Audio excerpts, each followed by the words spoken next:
ओम नमः सिद्धेभ्य। नमो अरिहन्ताणं नमो सिद्धाणं नमो आयर्याणं नमो उपध्यायाणं नमो लोये सव्यसाणं। मंगलमय मंगलकरण वीतराग विज्ञान नमो ताहि जाते भय अरिहंतादि महान। करि मंगल करि हो महाग्रंथ करन को काज जाते मिले समाज सब पावे निज पद राज। इस भवतर का मूल एक जानहु मिथ्या भाव ताको कर निर्मूल अब करी मोक्ष पाव। आचार्य कल्प पंडित तोडरमल जी द्वारा विरचित मोक्ष मार्ग प्रकाशक ग्रंथ 7वें अधिकार पर हम आज चर्चा प्रारंभ करेंगे। जैन मिथ्या दृष्टियों का विवेचन। देखो, जब पंडित तोडरमल जी ने मोक्ष मार्ग प्रकाशक ग्रंथ प्रारंभ किया ना, तो सबसे पहले मंगलाचरण लिख करके ये बताया कि पूज्य कौन है संसार में। जब जब पूछा जाता है ना कि संसार में पूज्य कौन, तो क्या कहना कि आदिनाथ से महावीर तक 24 तीर्थंकर या भगवान पूज्य हैं। तो कौन पूज्य हैं? पंच परमिष्टि पूज्य हैं कि नहीं? पूज्य कौन है कि वीतराग और विज्ञान, वीतराग विज्ञान पूज्य हैं। अच्छा, तो जो पंच परमिष्टि को पूज्य कहा जाता है वो किस लिए? क्योंकि पंच परमिष्टि इसीलिए महान हुए हैं। किस लिए महान हुए हैं? वीतराग विज्ञान के कारण से वे पंच परमिष्टि महान हुए हैं। इसलिए हम पंच परमिष्टि की पूजा करते हैं, इसलिए पंच परमिष्टि पूज्य हुए। लिखा नमो ताहि जाते भय अरिहंतादि महान। और इस वीतराग विज्ञान के कारण से महान हुए हैं, इसलिए हमारे लिए पूज्य है। मतलब ये कि पूज्यता के लिए सीधा एक शब्द चाहिए, वीतरागता। वीतरागता है तो पूज्य है। अब इसमें एक लाइन और बढ़ा दो थोड़ी सी। वीतरागता के साथ साथ बाय में चारित्र, व्यवहार चारित्र जब तक बाय में दिखाई नहीं देना तब तक जगत में पूज्य नहीं माना जा सकता। समझ में आया? वीतराग भाव के साथ साथ जब तक बाय में चारित्र दिखाई ना दे, दिखाई की बात कर रहा हूँ, व्यवहार में दिखाई। क्यों? क्योंकि अंदर का वीतराग भाव हम नहीं देख सकते, हमें नहीं समझ में आ सकता। तो हम किस प्रकार से पूज्यता समझेंगे, कौन पूज्य है कौन अपूज्य है, हम ये निर्णय कैसे करेंगे? इसलिए लिखा वहाँ, इसीलिए वहाँ चारुत्तम खलु धम्मो लिखा प्रवचन सार में। जब अष्टपाहुड़ में कह देते हैं कि दंसण मूलो धम्मो, उसके बाद प्रवचन सार में कहा चारित्तम खलु धम्मो। क्यों? क्योंकि दंसण मूलो धम्मो, ये जो सम्यक दर्शन है ये धर्म का मूल है, जड़ है, बीज है, स्टार्टिंग है। तो जब अपन जमीन में बीज बोते हैं ना तो दिखाई नहीं देता कुछ। तो जमीन में बोए हुए बीज को कोई वृक्ष नहीं कह सकता। क्यों? क्योंकि दिखाई नहीं दे रहा।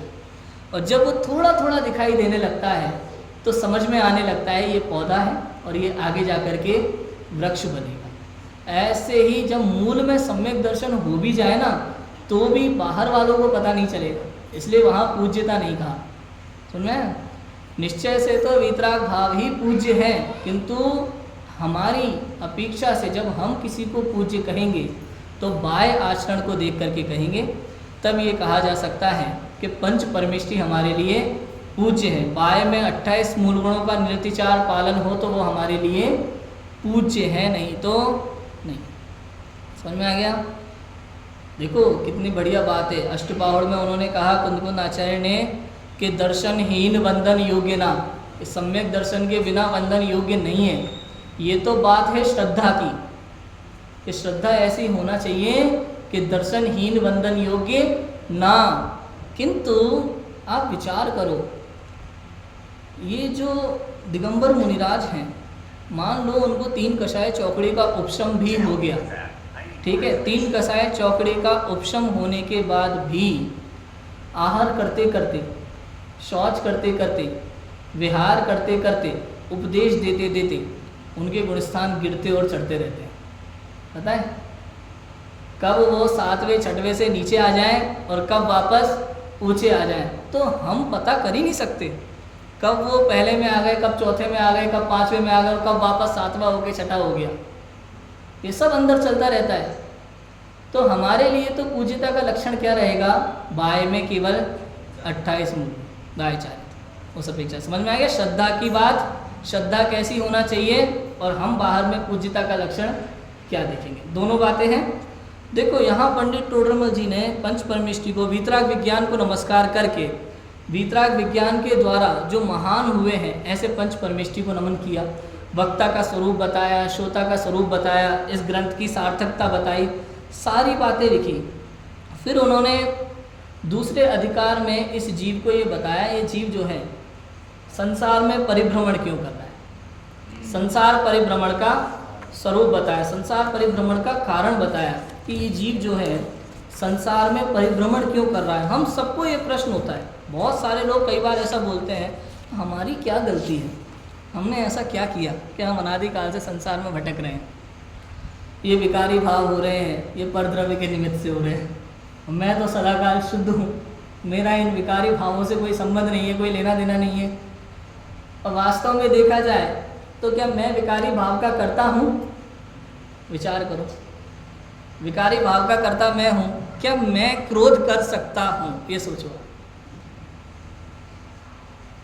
सत्य तो यह है कि मैं क्रोध कर ही नहीं सकता, वो मेरा स्वभाव नहीं है। क्या है? विभाव है। बस ये है कि जिस समय आत्मा जिस भाव रूप परिणमित होता है, उस समय आत्मा को उस भाव का कर्ता कह दिया जाता है। कर्ता की परिभाषा क्या दी अमृतचंद्र आचार्य ने 51 नंबर के कलश में?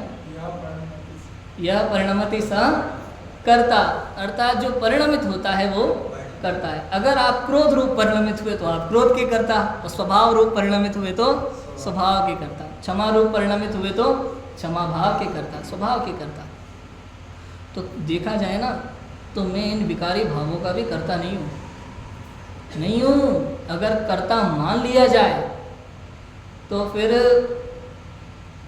ये समझ लो, आप जब चाहो तब क्रोध कर सकते हो, जब चाहो तब अहंकार कर सकते हो, और जब चाहो तब इन समस्त विकारी भावों का नाश कर सकते हो। लेकिन ऐसा होता है क्या? सोचो। सम्यक दर्शन का कर्ता मैं हूँ कि नहीं? वो तो चलो निर्मल पर्याय है ना, श्रद्धा गुण की निर्मल पर्याय सम्यक दर्शन, उसका कर्ता मैं हूँ कि नहीं? अब यहाँ बात आ जाएगी, अब लोग कहेंगे नहीं भैया करना तो पड़ता है। ये जो करना पड़ता है ना, ये बात मिथ्या है, ये बात मिथ्या है, ये करना पड़ता है। अब चलो कोई बात नहीं, आप कह रहे हो ना करना पड़ेगा, कुछ करना पड़ेगा, पुरुषार्थ करना पड़ेगा, हमें करके दिखा दो आप। सीधी सिंपल बात। मतलब ये है कि आपको पता है कि संसार में अनंत दुख है, आपने पढ़ा कि नरक में निगोद में कितने दुख है, एक इंद्रिय आदि पर्यायों में कितने दुख है, अभी अभी हम ऊपर पूजन में पढ़ के आ रहे हैं। और हमें ये भी पता है कि सुख कैसे प्राप्त होगा, भेद विज्ञान पूर्वक होगा, स्वभाव की दृष्टि से होगा। तो आप हमें करके बता दो। जब हमें लगता है कि नहीं हो रहा है, तो समझ में आता है कि प्रत्येक कार्य कैसे होता है, 5 समवाय पूर्वक होता है। कैसे होता है प्रत्येक कार्य?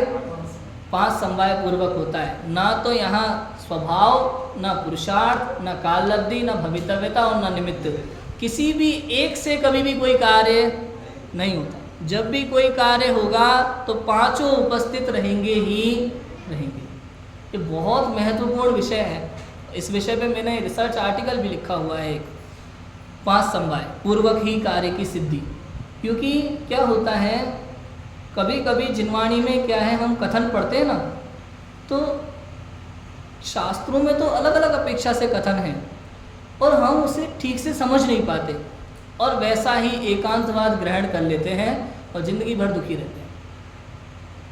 7वें अधिकार को शुरू करते समय पंडित टोडरमल जी यही बता रहे हैं, संसार परिभ्रमण का स्वरूप बता करके, मिथ्या दर्शन ज्ञान चारित्र का स्वरूप बता करके, अग्रहित मिथ्यात्व का स्वरूप बता करके, फिर ग्रहित मिथ्यात्व का भी स्वरूप बता करके, और फिर जैन मिथ्या दृष्टियों का विवेचन करते हुए ये लिख रहे हैं कि जो जैन हैं, जो स्वाध्याय करते हैं, नित्य जिनालय जाते हैं, बाह्य नियमों का पालन भी करते हों, ऐसे जीवों में कहाँ कमी रह जाती है।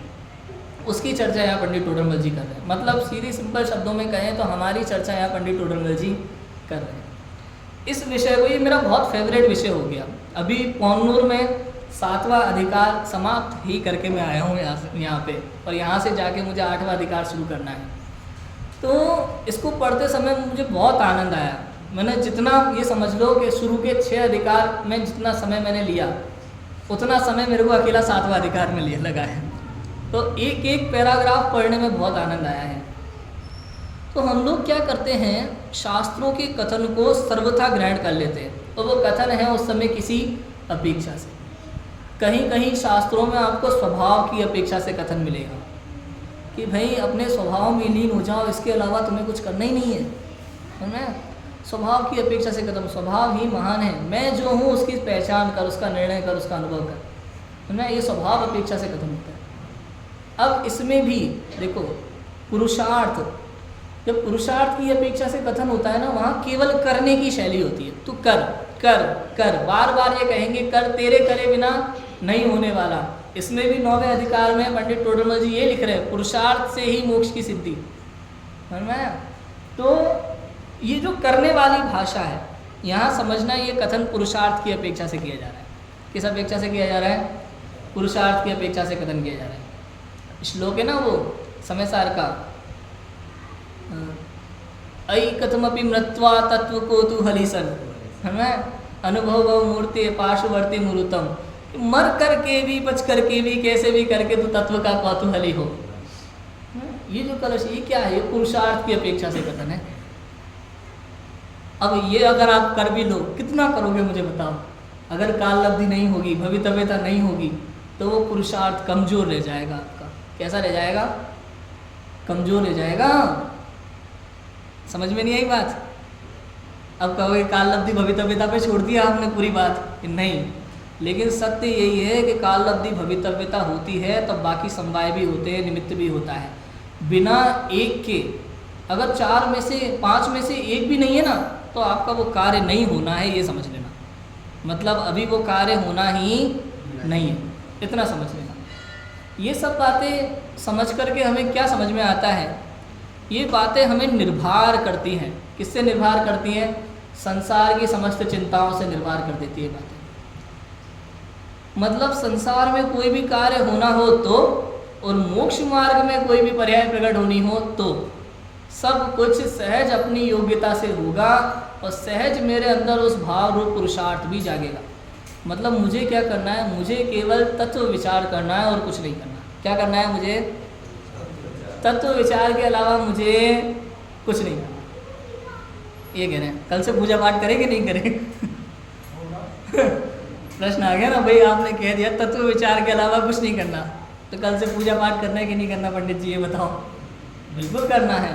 ध्यान रखना, जो जीव तत्व विचार कर रहा है ना, उस तत्व विचार करने वाले जीव के इतनी परिणति तो विशुद्ध हो जाती है कि उसको शुभ भाव आए बिना, उत्कृष्ट शुभ भाव आए बिना रहता नहीं है। उसको पूजा का भी भाव आएगा, उसको स्वाध्याय का भी भाव आएगा, और व्रतादिक का भी भाव आ सकता है, नियम संयम का भाव आएगा, सारे भाव आएंगे। कई बार लोग कहते हैं, मुझे तो बहुत मिलते हैं कई तरह के लोग, उसमें ये भी कहा जाता है कि भाई देखो पंडित जी, व्रत जो होते हैं ना, ये व्रत आदि को सम्यक दर्शन के बाद की बात है। अभी भी हमने पढ़ा, ऊपर जयमाला में पढ़ा था ना, पहले सम्यक दर्शन ग्रहण करो, बाद में व्रत ग्रहण करो। लेकिन ये बात किस अपेक्षा से है? ये बात है अणुव्रत आदि की अपेक्षा से। समझ में है? किस अपेक्षा से है? 12 व्रत, 11 प्रतिमाएँ और महाव्रतों की अपेक्षा से ये बातें हैं। किंतु यदि आप जैन नाम के आगे लगाते हैं तो कम से कम बाह्य आचरण दिखाई देना चाहिए कि नहीं दिखाई देना चाहिए? तो वही जमीकंद खा रहे हैं, रात्रि भोजन कर रहे हैं, फिर नहीं हम तो तत्व विचार करेंगे, तत्व विचार करने के बाद हमें सम्यक दर्शन हो जाएगा, उसका रात्रि भोजन के त्याग से कोई लेना देना नहीं है। तो ऐसा नहीं होता है। समझ में आया? जब तक आपको ऐसा लगता हो कि मैं केवल तत्व विचार करूँगा और सम्यक दर्शन प्राप्त कर लूँगा, बाह्य में सारे कर्म करेंगे, मंदिर नहीं जाएंगे, तो समझ लेना कौन सी बात चल रही है कि निश्चयाभासी मिथ्या दृष्टि जीव है। कौन है ये? निश्चयाभासी मिथ्या दृष्टि जीव। पंडित टोडरमल जी ने 7वें अधिकार में सबसे पहले इसी महान जीव का उल्लेख किया है कि ये निश्चयाभासी जीव है।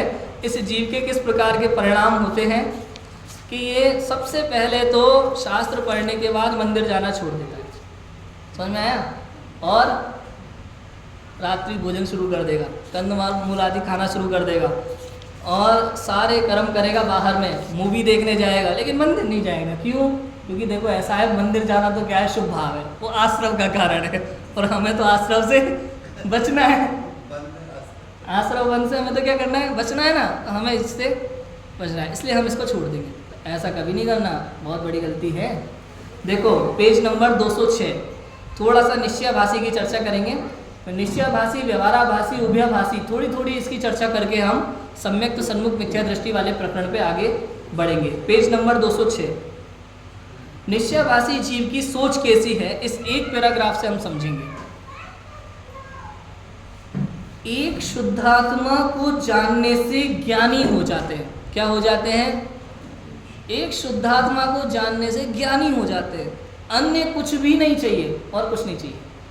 ऐसा जानकर कभी एकांत में बैठकर ध्यान मुद्रा धारण करके मैं सर्व कर्मोपाधि रहित सिद्ध समान आत्मा हूँ इत्यादि विचार से संतुष्ट होता है, परंतु यह विशेषण किस प्रकार संभव है, ऐसा विचार नहीं।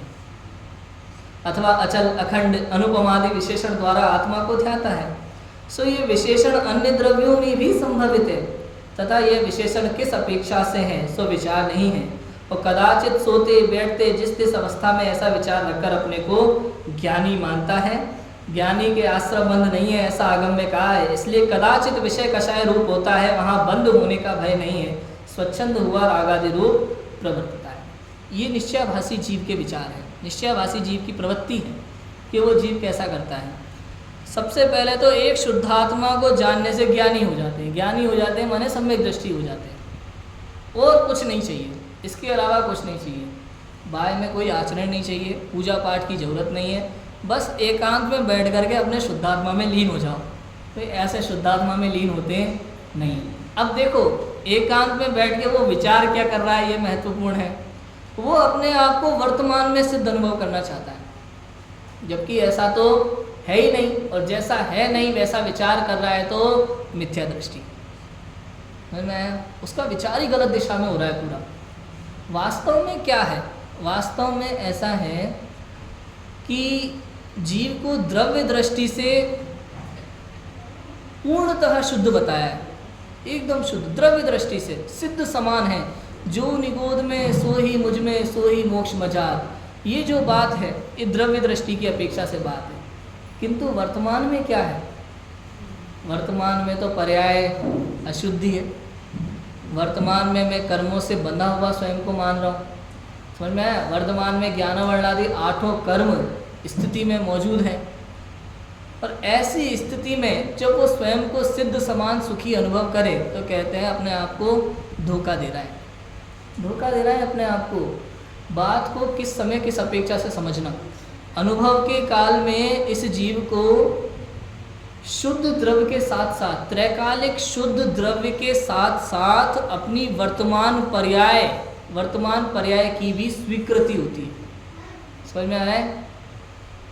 अनुभव के काल में इस जीव को त्रैकालिक द्रव्य के साथ साथ, त्रैकालिक द्रव्य स्वभाव के साथ साथ अपनी वर्तमान पर्याय की स्वीकृति भी होती है। यदि वर्तमान पर्याय की स्वीकृति नहीं है तो निश्चयाभासी मिथ्या दृष्टि, और निश्चयाभासी मिथ्या दृष्टि की यही एक पहचान है। तो अब आप विचार कर लेना, ये जो बातें हैं ना, ये संसार में देखने के लिए नहीं है कौन निश्चयाभासी है, किसकी बात से हम उसको निश्चयाभासी सिद्ध करें और किसी के आचरण को देख के हम उसे व्यवहाराभासी सिद्ध करें। नहीं, कहीं ऐसा तो नहीं कि हम भी ऐसे विचार रख के बैठे हों मन में।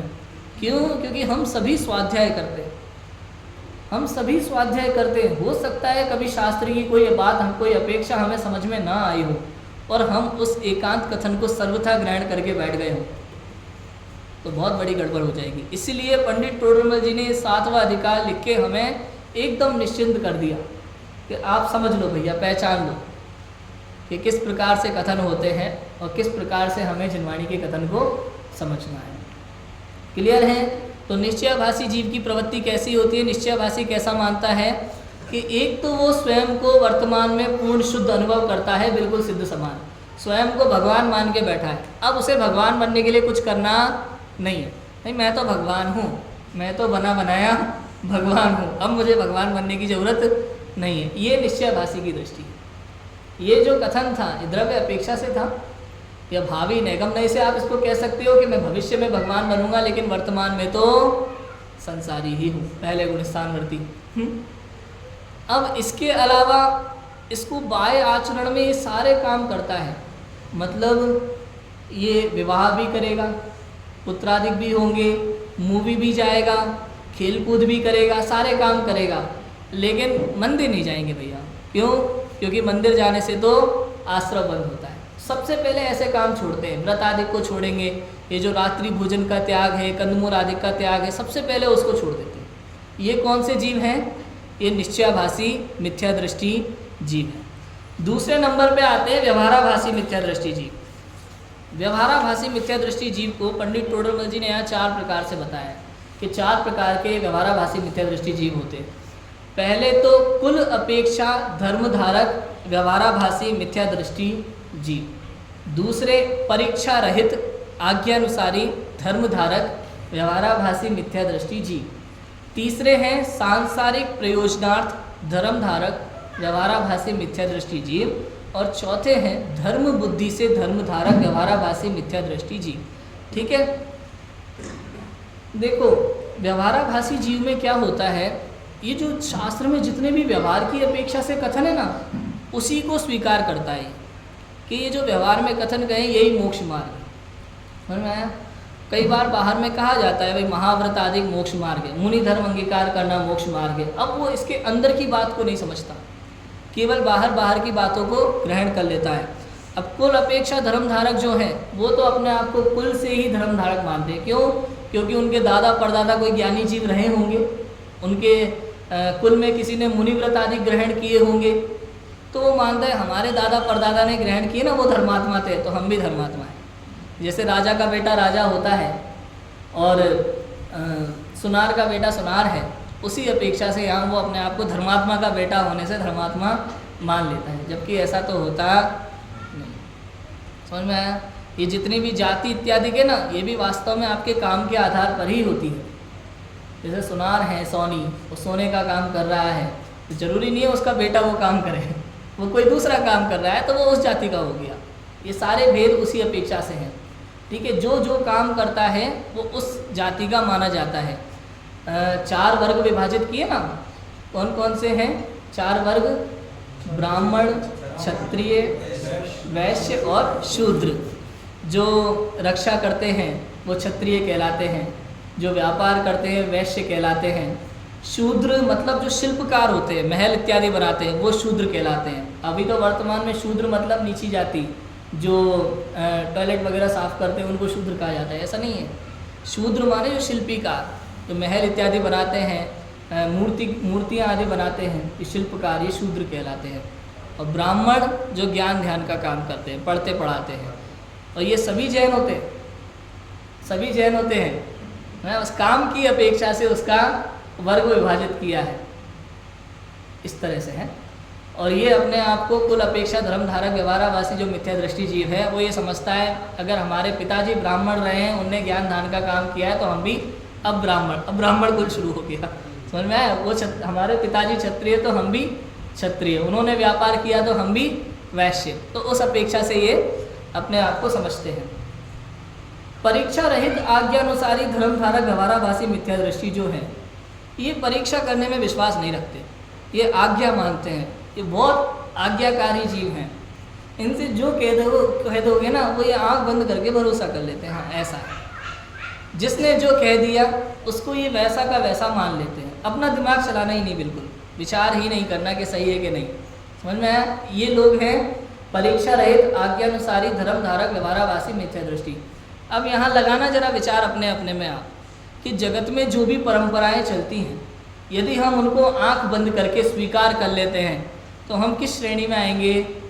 परीक्षा रहित आज्ञानुसारी धर्मधारक व्यवहाराभासी मिथ्या दृष्टि। जितनी भी लौकिक मान्यताएं चल रही हो, पता है ये जो मनुष्य भव मिला है ना हमें, ये मनुष्य भव एकमात्र आत्म कल्याण के लिए मिला है। किसके लिए मिला है? एकमात्र आत्म कल्याण के लिए। दूसरा कोई काम है? अच्छा, लोक व्यवहार निभाने के लिए मिला है कि नहीं मिला? सोचो, लोक व्यवहार तो निभाना पड़ता है ना भाई, बहुत बड़ा प्रश्न है। पंडित जी आप तो ऐसी बातें करते हो, हम तो पूरी समाज से कट जाएंगे, पूरी समाज से अलग हो जाएंगे। लोक व्यवहार निभाना कि नहीं निभाना? ध्यान रखना, चाहे लौकिक हो या धार्मिक हो, जो कार्य करने योग्य है वो करना, आवश्यक हो वो करना, जिसके बिना चलता नहीं है वो कार्य करने योग्य है, और जिस कार्य से कोई फर्क नहीं पड़ता, जबरदस्ती किए जा रहे हैं, वो कार्य करने योग्य नहीं। एक परंपरा को मानते हुए, लोग कहते हैं ऐसा मानते हुए, समाज में चलता है ऐसा मानते हुए, यदि हम किसी प्रथा को, किसी परंपरा को आगे बढ़ाते जाते हैं तो हम परीक्षा रहित आज्ञानुसारी धर्मधारक व्यवहाराभासी मिथ्या दृष्टि की श्रेणी में अपने आप आ जाते हैं। समझ में आया? सोचो आप, जितनी भी परंपरा है, मंदिर में कोई परंपरा चल रही हो, लोक में त्योहारों के अवसर पर कितनी मिथ्या परंपराएं चल रही होती हैं बताओ। रक्षाबंधन अभी अभी निकला था ना, राखी बांधना। जैन धर्म में तो छोड़ो, हिंदू धर्म में भी कहीं भाई बहन को लेकर के रक्षाबंधन का कोई उल्लेख नहीं है। पता नहीं किसने कब कैसे परंपरा चला दी और हम चले जा रहे हैं उसी परंपरा में। तो ये लोक व्यवहार है ग्रहित मिथ्यात्व। सोचो सोचो, लोक व्यवहार है ग्रहित मिथ्यात्व। भाई अगर उससे कोई प्रयोजन सिद्ध होता है, यदि आप किसी कारण को समझ करके करते हो तो आप उस लोक व्यवहार को मान सकते हो। लेकिन जिससे कोई कारण ही सिद्ध नहीं होता, जबरदस्ती करे जा रहे हैं, तो फिर क्या है? ग्रहित मिथ्यात्व। सोचो आप, रक्षाबंधन से भाई बहन का क्या संबंध है? कि भाई देखो ऐसा होता है पंडित जी, आपको पता नहीं होगा, हम बताते हैं कि रक्षाबंधन पे बहन भाई को राखी बांधती है और साथ में पैसे मिलते हैं थोड़े से, और मिठाई बनती है बढ़िया शानदार खीर पूड़ी, और भाई जो है अपनी बहन को वचन देता है कि मैं आपकी रक्षा करूँगा। समझ में है? अब मुझे एक प्रश्न खड़ा होता है मन में, अच्छा ये राखी नहीं बांधी तो क्या भाई रक्षा नहीं करेगा? सोचो, नहीं करेगा। दूसरी तरफ से सोचो आप, बाहर कोई कभी कोई व्यक्ति किसी मुसीबत में हुआ, कोई लड़की किसी मुसीबत में है बाहर, तो आप क्या सोचोगे? इसने राखी तो बांधी नहीं है, मैं इसकी रक्षा कर ही नहीं सकता। क्यों? क्योंकि रक्षा तो तभी होगी ना जब राखी बांधी जाएगी। तो अगर आप सर्वथा सब तरीके से विचार करो तो हमें समझ में आएगा ये एक परंपरा है जो किसी काम की नहीं, जिसका किसी से कोई लेना देना नहीं है। समझ में आया? टोटली ग्रहित मिथ्यात्व है। और अगर हम इन परंपराओं को आँख बंद करके बढ़ावा देते हैं तो निश्चित रूप से ग्रहित मिथ्या दृष्टि। समझ में आया? परीक्षा रहित आज्ञानुसारी धर्मधारक व्यवहाराभासी मिथ्या दृष्टि जीव की चर्चा है। कोई भी क्रिया ऐसी चल रही हो, वहाँ आप विचार करो, बिना विवेक के कोई क्रिया नहीं करना। सम्यक दृष्टि ज्ञानी जीव अपने जीवन में जो भी क्रिया करता है, जो भी वचन बोलता है, वो विवेक पूर्वक बोलता है और विवेक पूर्वक ही करता है। हमें इन बातों का ध्यान रखना चाहिए। हर बात पर विचार करो, विचार किए बिना कोई काम नहीं होता। इसलिए साथ में ये सम्यक व सन्मुख मिथ्या दृष्टि के प्रकरण में पंडित टोडरमल जी एक लाइन लिख रहे हैं। कौन सी? कि देखो तत्व विचार की महिमा। जो देवशास्त्र गुरु की नित्य पूजा पाठ करता हो, खूब स्वाध्याय करता हो, व्रतादिक करता हो, तपश्चरणादिक करता हो, फिर भी वो सम्यक दर्शन का अधिकारी नहीं है। और तत्व विचार वाला ये सब ना करते हुए भी सम्यक दर्शन का अधिकारी है। इसलिए विचार बहुत जरूरी है। जो भी कर रहे हैं, घर में, लौकिक में या धार्मिक में, जो भी काम आप करते हैं, विचार करो इसके पीछे मेरा उद्देश्य क्या है। बिना उद्देश्य के कोई कार्य नहीं होता, बिना कारण के कोई कार्य नहीं होता। कारण सही होता है तो कार्य सही होता है, और कारण गलत होगा तो कार्य भी गलत होगा। समझ में आया? इसलिए, और हमें तो ये मनुष्य जब जीवन किस लिए मिला है? केवल और केवल आत्म कल्याण के लिए। इसलिए प्रत्येक कार्य, विशेष रूप से धार्मिक कार्य, प्रत्येक धार्मिक कार्य में एकमात्र उद्देश्य हमारा आत्म कल्याण होना चाहिए, दूसरा कोई नहीं। क्या उद्देश्य होना चाहिए? एकमात्र आत्म कल्याण। ये परीक्षा रहित आज्ञानुसारी जो मिथ्या दृष्टि जीव है ना, इसे आत्म कल्याण से कोई प्रयोजन नहीं होता। इसका प्रयोजन होता है पूरा सांसारिक। मान लो कोई बीमार हो गया, तो मंत्र बता दो आप, मैं और जिसने जो बता दिया वो मान लेगा। घर का वास्तु ठीक करवा लो, इतनी सारी चीज़ें। और बहुत जगह आपको ये उपदेश सुनने मिलेंगे। कभी कभी हमें ऐसा लगता है कि करके देखें तो क्या दिक्कत है। आपने अगर इतना समझ लिया ना कि करके देखें तो क्या दिक्कत है, अगर आपने ऐसा सोच लिया तो समझ लेना पूरे जैन सिद्धांत के कर्म सिद्धांत को आपने तिलांजलि दे दी। पूरा जैन सिद्धांत खत्म, कर्म सिद्धांत खत्म। क्यों? क्योंकि आपके जीवन में जो भी परिस्थिति बनती है वो कहीं ना कहीं आपके पूर्व कर्म का उदय है, और कर्म अगर बंधा है तो भोगना तो पड़ेगा। बताओ क्यों? क्योंकि जैन धर्म में रिश्वतखोरी नहीं चलती। क्या नहीं चलता जैन धर्म में? रिश्वतखोरी नहीं चलती कि पहले तो दुनिया भर के पाप किए जाओ और बाद में भगवान के पास आकर के हे प्रभु शांति धारा कर लो और यज्ञ वगैरह कर लो, हाँ पूजा पाठ कर लो, हवन आदि कर लो। ये सब करके हम सोचते हैं हमारे घर में सुख शांति होगी। भैया ऐसे तो होने वाली नहीं।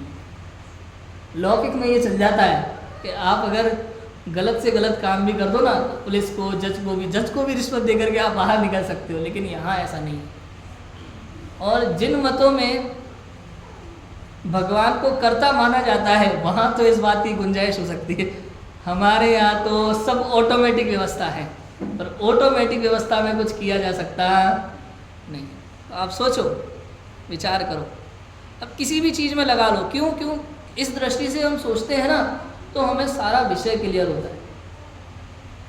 अपने कर्म सिवाय जीव को और न फल देता कुछ भी, पर देता है यह विचार तज, स्थिर हो छोड़ प्रमादी बुद्धि। अपने कर्म सिवाय इस जीव को कोई भी फल नहीं देता, अपने कर्म सिवाय। अब इसको अपन लगा लेना अगर, तो ना तो लोक में दुखी होंगे और ना मोक्ष मार्ग से भटकेंगे। घर परिवार की नित्य क्रियाओं में भी आप ये चीज़ें लगा सकते हो, छोटी छोटी बातों में, कि अपने कर्म सिवाय जीव को और न फल देता कुछ भी, कोई फल नहीं देता। आज जो मेरे साथ घटना घट रही है इसके पीछे मेरे ही कर्म का उदय है। कोई मेरा कुछ बिगाड़ नहीं सकता, किसी में ताकत नहीं है। किसी में ताकत नहीं है का मतलब समझे? यहाँ किसी में इंद्र और जिनेंद्र भी आ गए। अब देखो आप, कितनी खुशी की बात है। जब कोई ये कहे कि भगवान तुम्हें सुखी नहीं कर सकते तो लगता है ओ फिर भगवान किस काम के। हम कह रहे भगवान दुखी भी नहीं कर सकते तुम्हें, अब महिमा नहीं आ रही है? कोई मुझे सुखी नहीं कर सकता तो हमारे कोई क्या काम का। कोई तुम्हें दुखी नहीं कर सकता। आप देखो इस लाइन को भी तो सोचो कि मुझे 3 लोग 3 काल में कोई दुखी करने में समर्थ नहीं है। 3 लोग 3 काल में कोई मुझे दुखी करने में समर्थ नहीं है, सुखी करने में समर्थ नहीं है, कोई नहीं कर सकता। मैं अपने कर्मों के कारण से दुखी हो रहा हूँ। चलो इस लाइन को थोड़ा सोचो, मैं अपने कर्मों के कारण से दुखी हो रहा हूँ, क्या ये सत्य है? विचार करो, बताओ। देखो कथन कहाँ कहाँ किस किस अपेक्षा से कथन आते हैं शास्त्रों में। अब आपको हर जगह विचार करना पड़ेगा। अब स्वाध्याय करने से अकेला काम नहीं चलता। स्वाध्याय इसलिए तो कहा, स्वाध्याय पढ़ने से ज़्यादा सुनने को महत्व है हमारे यहाँ। पढ़ने से ज़्यादा हमारे यहाँ सुनने को महत्व है। देशना लब्धि कहा, देशना लब्धि बिना सम्यक दर्शन नहीं हो सकता। सोचो, काम भोग बंधन की कथा अनंत बार सुनने की चर्चा। श्रोता रहा सावधानतया श्रवंतु, जिन बैन सुनत मेरी भूल भगी। जहाँ चर्चा देखोगे ना आप शास्त्रों में, वहाँ सुनने की बात आती है, पढ़ने की आती ही नहीं। सुनने से काम हो रहा है। समझ में आया? तो आप देखो, मुझे कोई दुखी करने में समर्थ नहीं है, कोई सुखी करने में समर्थ नहीं है। ये मेरे पूर्व कर्म का उदय है, जिसके कारण से सुख दुख रूप अवस्था होती है। क्या होता है? सुख दुख रूप अवस्था होती है। ठीक है। अब इसमें भी कर्म का उदय भी मुझे सुखी दुखी करने में समर्थ नहीं। कोई कर्म का उदय मुझे सुखी नहीं कर सकता, कोई कर्म का उदय मुझे दुखी नहीं कर सकता। अब इस बात से कितना निर्भर हो जाते हैं, समस्त समस्याओं से एकदम मुक्त, समस्त चिंताओं से एकदम मुक्त हो जाते हैं। ना तो कोई व्यक्ति हमें दुखी कर सकता है, ना ही कोई कर्म हमें दुखी कर सकता है। तो हम दुखी क्यों हो रहे हैं वर्तमान में? अपनी भूल के कारण। किस लिए दुखी हो रहे हैं? अपनी भूल के कारण। अपने स्वभाव को भूले हुए हैं, अनादिकाल से कुछ का कुछ मान के बैठे हैं, इसलिए दुखी हो रहे हैं। वस्तु स्वरूप को नहीं समझा, सिद्धांत को नहीं समझा और कुछ का कुछ मान रहे हैं, इसलिए दुखी हो रहे हैं। कर्म का उदय यदि दुखी करता ना, तो आप सोचो 5 पांडव, उनमें से 3 मोक्ष नहीं जाते, 2 सर्वार्थ सिद्धि नहीं जाती। कर्म का उदय यदि दुखी करता, गज कुमार मुनिराज, सुकौशल मुनिराज, सुकुमार मिश्रा मुनिराज, क्या क्या दशा हुई थी। कर्म का उदय कितना खतरनाक आया था, लेकिन उस समय भी वह अपने अतीन्द्रिय आनंद में लीन थे। देखने वाले को लगेगा कि कितने दुखी होंगे मुनिराज, अरे प्रभु तू दुखी हो रहा है फालतू में, वे तो अनंत सुख का आनंद ले रहे हैं, अतीन्द्रिय आनंद का भोग कर रहे हैं। ये पता निश्चित होता है, क्यों? क्योंकि वो सिद्धशिला में गए। यदि उनको उस दुख का वेदन हो रहा होता ना उस समय, तो वो सिद्धशिला में नहीं होते। क्यों? क्योंकि उस समय वो दुख के वेदन में निर्विकल्प दशा नहीं होती, सविकल्प हो जाती, है ना, राग आ जाता। और आया भी, नकुल और सहदेव को आया ना, जरा सा राग और 33 सागर की जेल, ऐसा होता है। तो कुल मिला के बात यह है कि हमें केवल अपने स्वभाव का आश्रय लेना है। संसार में जो कुछ होता है होने दो, दृष्टि नहीं जानी चाहिए। बिल्कुल सर्वज्ञ परमात्मा को आदर्श बना लो, जानो देखो और मस्त रहो। संसार की किसी भी चीज़ को हम बदल नहीं सकते, किसी भी व्यवस्था को हम सुधार नहीं सकते, अपने पुत्रों को हम सुधार नहीं सकते, कुछ नहीं कर सकते। तो क्या कर सकते हैं कि मेरा जो काम है मैं वो कर सकता हूँ, और मेरा काम क्या है? जानना और देखना। इसके अलावा मेरा दूसरा कोई कार्य नहीं। समझ में आ रहा है? इतना ही करना है बस, और कुछ करना ही नहीं है। हम सारे जगत की चिंताओं से मुक्त हो जाते हैं केवल इतना करके, पूर्ण रूप से निर्भर। जब कुछ करने की बात आ जाती है तो दुनिया भर की चिंता है, कुछ नहीं करने की बात आती है तो स्वीकार हो पाती है हमें ये बात। अभी हम जाकर के अपने अपने बिजनेस की ओर आगे बढ़ेंगे। स्वाध्याय करते समय ऐसा लगता है कितनी बढ़िया बातें लिखी है शास्त्रों में, कुछ नहीं करना, और अभी जाते हमारी प्लानिंग चल रही होती है आगे आगे की पूरी। मैं तो हमेशा कहता हूँ प्लानिंग पूर्वक कभी कोई कार्य नहीं होता, प्लानिंग पूर्वक कभी कोई कार्य नहीं होता, आप कर ही नहीं सकते। आप देखना, आपने जितनी भी प्लानिंग की हो, अंत समय में सब कार्यक्रम चेंज हो जाते हैं। होता है कि नहीं होता? अपने जो पंचकल्याणक आदि होते हैं, कितने पहले से हम व्यवस्थाएं शुरू कर देते हैं। एक बार की बात है, खनिया थाना प्रशिक्षण शिविर की। उस समय उस घटना थी, मतलब कौन विद्वान किस कमरे में रुकेंगे, कौन कहाँ आएंगे, कौन सा ड्राइवर स्टेशन पे लेने जाएगा, सारी चीज़ 3 महीने पहले से फिक्स है, सब कुछ पक्का है। अंत एकदम लास्ट में संजीव जी भाई साहब आए स्टेशन पे, और ड्राइवर अपना मोबाइल स्विच ऑफ करके सो रहा है गाड़ी में आराम से। समझ में आया कि नहीं आया? तो कब क्या हो जाए क्या पता। हमें लगता है हमने एकदम परफेक्ट व्यवस्था की है, और हम उस अभिमान के तले दब जाते हैं कि सब मैंने किया, और इनको ये नहीं पता अभी देखो सेकंड बाद क्या होने वाला है। समझ में आ रहा है? जितना विचार करो उतना मिलेगा आपको। आप कितना निर्भर हो जाते हो, इतनी हम प्लानिंग करते। कई बार हम कहते पढ़ाई लिखाई, अच्छा कौन क्या पढ़ाई करेगा ये कब चूज़ करते हैं हम? बचपन से लेके 11th क्लास तक कौन सा सब्जेक्ट लेना है कितनी बार बदलता रहता है, बाद में होता वही है जो होना होता। समझ में है? कितनी गजब की चीज़ है। ऐसे ही इधर सम्यक दर्शन आदि के लिए भी लगाना। आप कितनी ही चिंताएं करना, लोग कहें व्रत उपवास करो, नहीं 11 प्रतिमाएं ले लो। दोपहर में 11 प्रतिमाओं की चर्चा करने वाले हैं हम स्टेशन मंदिर में, और बहुत प्यारा विषय है। समझ में है? तो कितना कुछ विचार करते हैं हम, ये कर लें, वो कर लें, वो कर लें, वो कर लें, लेकिन कहते हैं नहीं, कुछ मत करो। करने का नाम सम्यक दर्शन नहीं है, बल्कि नहीं करने का नाम सम्यक दर्शन है। किसका नाम सम्यक दर्शन है? नहीं करने का नाम सम्यक दर्शन है। बताओ कितना सामायिक करें और कितना प्रतिक्रमण करें कि सम्यक दर्शन हो जाए? कितने घंटे भगवान की भक्ति करें कि सम्यक दर्शन हो जाए? कितने व्रत ले लें, 1 महीने के उपवास करें कि 2 महीने की सम्यक दर्शन हो जाए? कितने शास्त्रों को रट लें टीका सहित? बताओ 415 गाथाएं याद कर लें समय सार की, आत्मख्याति टीका याद कर लेते हैं, तात्पर्यवर्ती याद कर लेते हैं, और क्या क्या याद कर लें? अभी अभी प्रभाचंद्राचार्य की टीका निकाल रहे हैं हम, उसका संपादन का कार्य चल रहा है। समय सार प्रकाश, कितनी टीकाएं रट लें बताओ, सम्यक दर्शन हो जाए? भाई 11 अंग रट ले, 9 पूर्व रट ले, तो अभी सम्यक दर्शन होने वाला नहीं। उससे सम्यक दर्शन का कोई संबंध नहीं, क्योंकि ये जो ज्ञान है ना, ये ज्ञान है पौद्गलिक, पौद्गलिक ज्ञान है। शब्द, हम शब्दों को रट रट के बैठे हैं, और जो ज्ञान स्वभाव है उसकी महिमा हमने आज तक की ही। तो ज्ञान स्वभाव की महिमा आए बिना सम्यक दर्शन हो सकता नहीं। कुल मिला के बात ये, मतलब आप समझो श्रद्धा में क्या होना चाहिए और चारित्र में क्या होना चाहिए, दोनों चीज़ें समझना।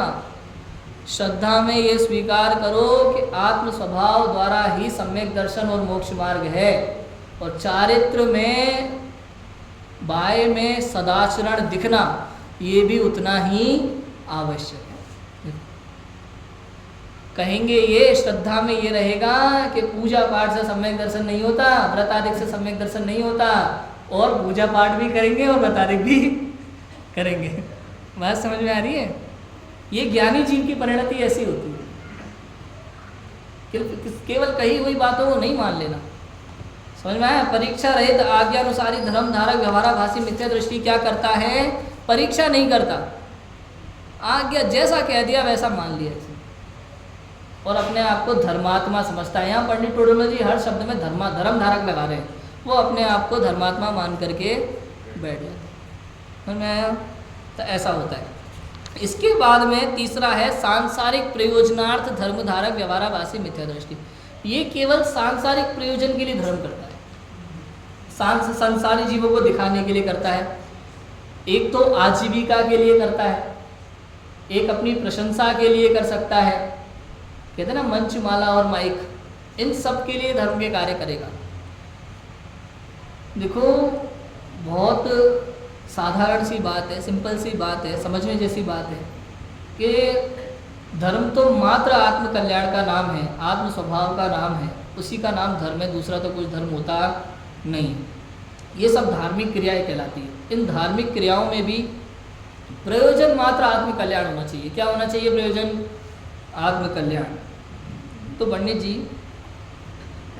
आजीविका के लिए धर्म कर सकते कि नहीं कर सकते? कि बिल्कुल नहीं कर सकते। धर्म करते करते यदि आपकी आजीविका का साधन भी बनता है तो उसमें कोई समस्या नहीं है, लेकिन आप आजीविका के लिए धर्म नहीं कर सकते। इन दोनों बातों में एक अंतर है। पता है क्या अंतर है? जो आजीविका के लिए धर्म साधन करते हैं ना, वो कुछ भी कर सकते हैं, वो रागी और वीतरागी का अंतर नहीं करेंगे। वो यहाँ भी बढ़िया भक्ति कराएंगे और वहाँ भी भक्ति कराएंगे। समझ में आया? आप कह दो पंडित जी थोड़ा सा ये करवा दो, हाँ करवा देंगे, ये करवा दो, हाँ करवा देंगे, बिल्कुल करवा देंगे, कोई दिक्कत नहीं है। ये तो है आजीविका के लिए धर्म करना। आप पैसे दो और जो चाहो वो करवा लो हमसे धर्म के नाम पर, कोई समस्या नहीं है। और अपने जो विद्वान होते हैं ना, वे आजीविका के लिए धर्म नहीं करते कभी भी। अपने विद्वानों में आपने देखा होगा, जहाँ आपको लगा समाज में कोई गलती है वो तुरंत टोक देते। समझ में आया कि नहीं आया? मतलब कुछ भी हो जाए, आप हमें विद्वान मानो कि मत मानो, आप हमें बुलाओ या मत बुलाओ, समझ में आया? आप हमसे नाराज हो जाओ, गुस्सा हो जाओ, लेकिन हम बात केवल जिनवाणी के अनुसार करेंगे। एक लाइन भी ना तो अपने मन की कहेंगे, ना कोई भी ग्रहित मिथ्यात्व की धारा जिन मंदिर में आगे बढ़ने देंगे। आगे बढ़ने देंगे माने जहाँ हम खड़े होंगे वहाँ गलत तो गलत बोलेंगे ही बोलेंगे। समझ में आया? आजीविका के लिए धर्मधारक कैसे होते हैं और वास्तव में विद्वान कैसे होते हैं।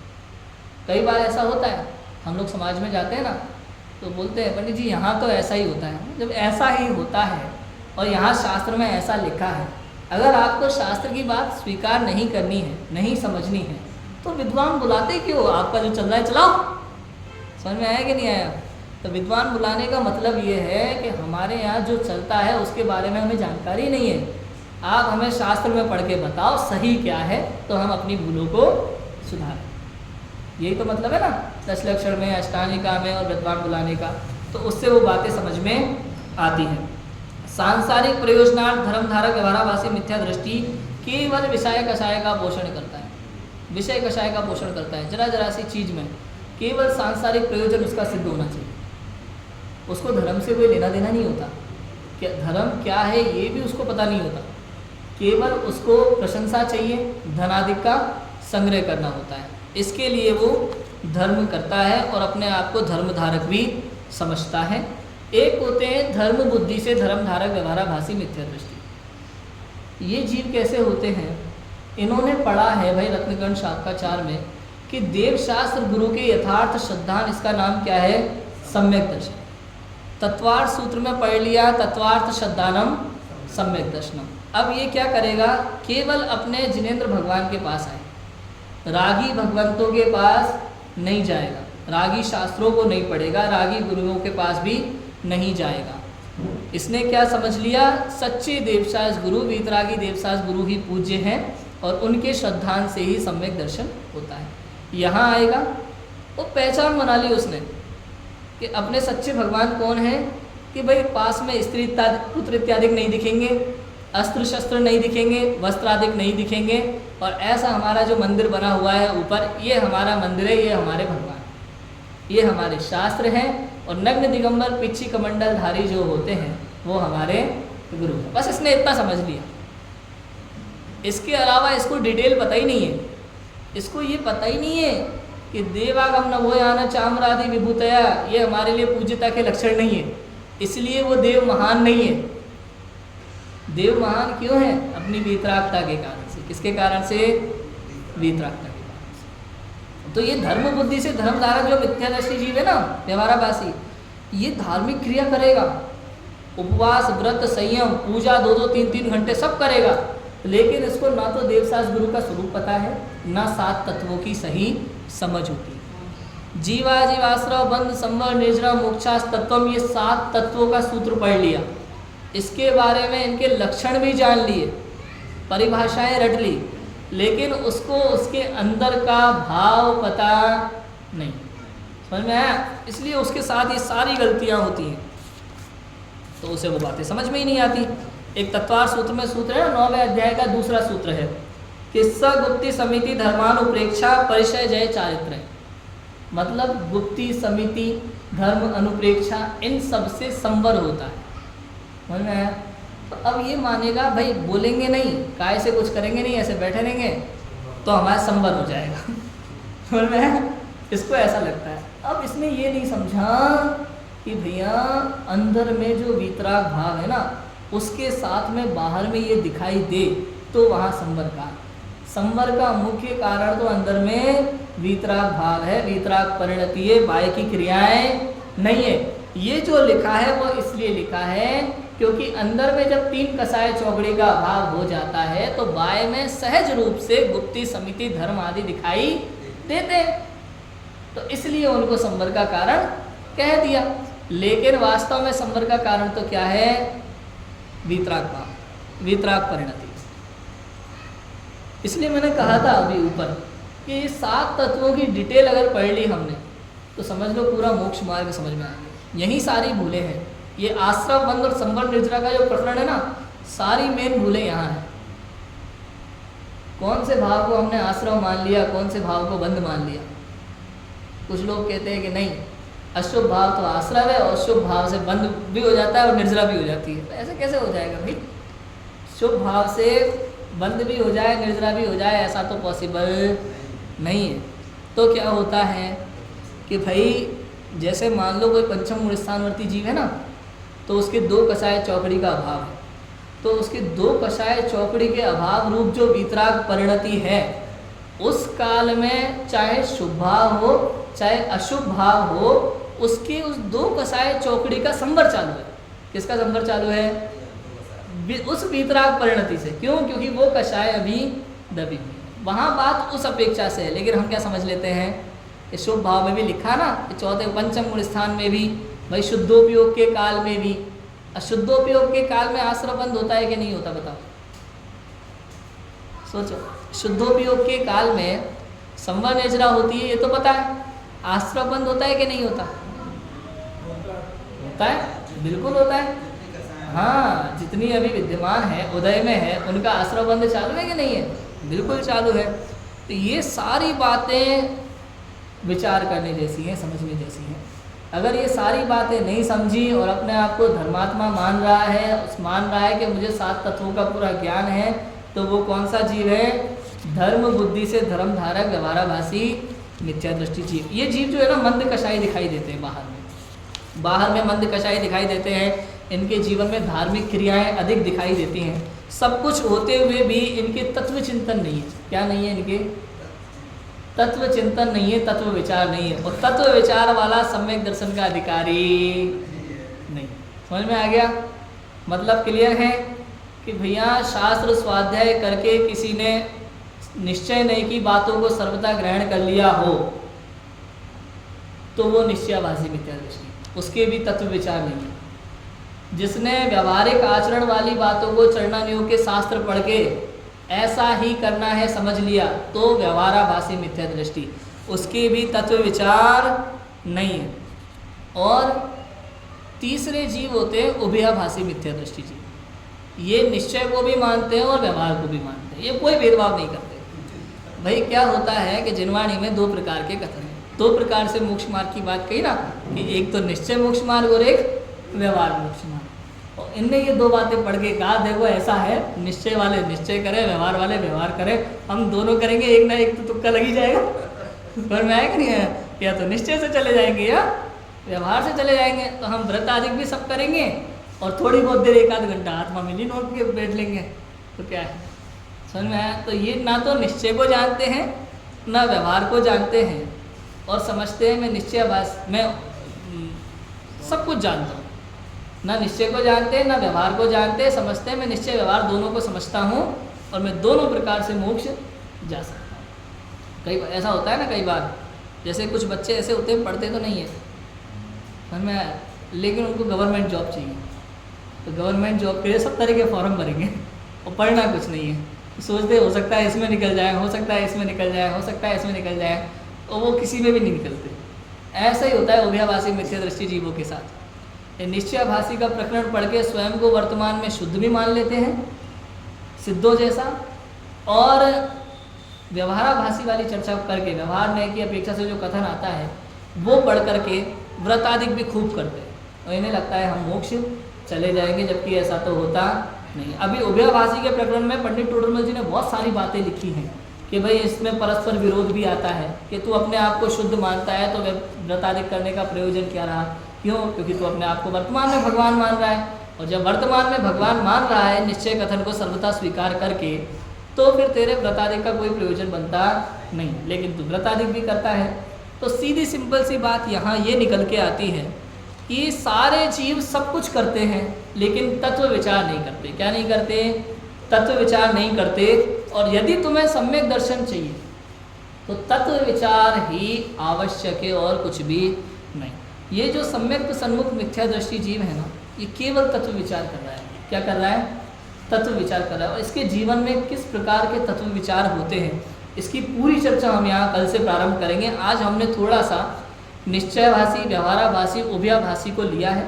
कल हम सम्यक सन्मुख मिथ्या दृष्टि का प्रकरण प्रारंभ करेंगे और किस प्रकार से हम सम्यक दर्शन की प्राप्ति कर सकते हैं इस बात को समझेंगे। अभी की बात को विराम देते हैं। ओम नमः सिद्धि।